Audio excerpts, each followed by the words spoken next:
Elevation in your walk with Christ requires separation from toxic people. Understand you can't be hanging around people that are demonic, that are compromised, all the time, because if you do that, they're going to influence you. And it's very hard to walk in godliness and holiness and righteousness when you're hanging out with a bunch of people that have nothing to do with that. And they could even be in church. They could be regular churchgoers, but they could be very, gossipy and prideful and arrogant and bring you down basically to their level. So you have to be extremely careful who you hang out with on a regular basis. Now, many of us have family members that are toxic, that are not healthy. Could be relatives, could be your parents, could be your siblings, could be your own children. Could even be your spouse. You have to understand that the enemy wants to send people to you to keep you held back and held down. So you may only be able to spend a little bit of time with the family members because of that. And don't feel guilty. Don't feel, condemned by those who are the toxic members of your family, because that's their goal. And the demonic spirits in them want you to feel guilty and feel condemned and try to hang out with them all the time so they can influence you negatively. You think about Joseph. Joseph had brothers that were jealous of him, hated him, wanted to kill him, ultimately sold him into slavery. But he was very anointed by the Lord, and he had a good heart, and he wanted to do what was right. So he started getting blessed when he went to Egypt.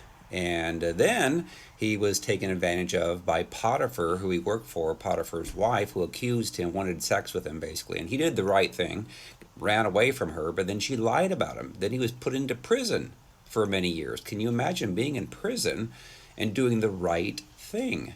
And in his case, he ultimately was promoted and elevated because he was away from his brothers and his family. And then he also was elevated because the Lord knew that he needed to walk in that calling. So he did. And then ultimately the Lord brought the brothers that betrayed him back to him, and he was able to save not only them, but the entire country of Egypt. So, and you think about Ananias and Sapphira in Acts chapter 5, verses 1 through 11. Sapphira listened to her husband, who came up with an idea to hold back some of the money that they gave to Peter. And they lied, and he got her to lie along with him. And then ultimately he died for lying about how much money that they got for their property. And then 3 hours later, she went along with it. She submitted to him, and then she died. No, not a good idea. That's why it's really hard if you are married to someone that's causing you to compromise in your walk with Christ, then that can affect you negatively. It can actually stop you from your calling in the Lord. So understand that. So in Matthew chapter 10, verses 34 through 37, Jesus talks about how a man's enemies will literally be those of his own household.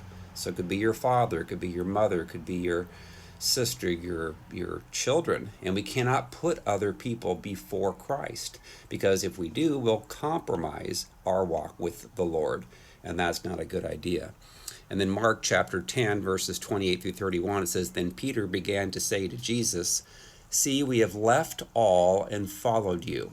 So Jesus answered and said, 'Assuredly, I say to you, there is no one who has left house or brothers or sisters or father or mother or wife or children or lands for my sake and the gospel's, who shall not receive 100-fold now in this time houses and brothers and sisters and mothers and children and lands, with persecutions, and in the age to come, eternal life.'" So understand that it might cost you a lot of relationships for you to obey the Lord, but ultimately that's what we all need to do. And so I have a book called Freedom from Soul Wounds and Demons.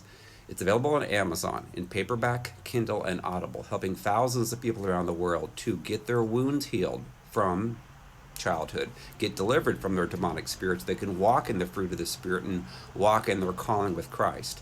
That book, Freedom from Soul Wounds and Demons, again, it's available on Amazon, paperback, Kindle, and Audible. You can also now get it in Spanish. I also take people through personal sessions of healing and deliverance every week from around the world. If you're interested in that, go out to our website, restored2tofreedom.com. Click on Contact Me and submit the form, or you can call 317-459-7091. Thanks.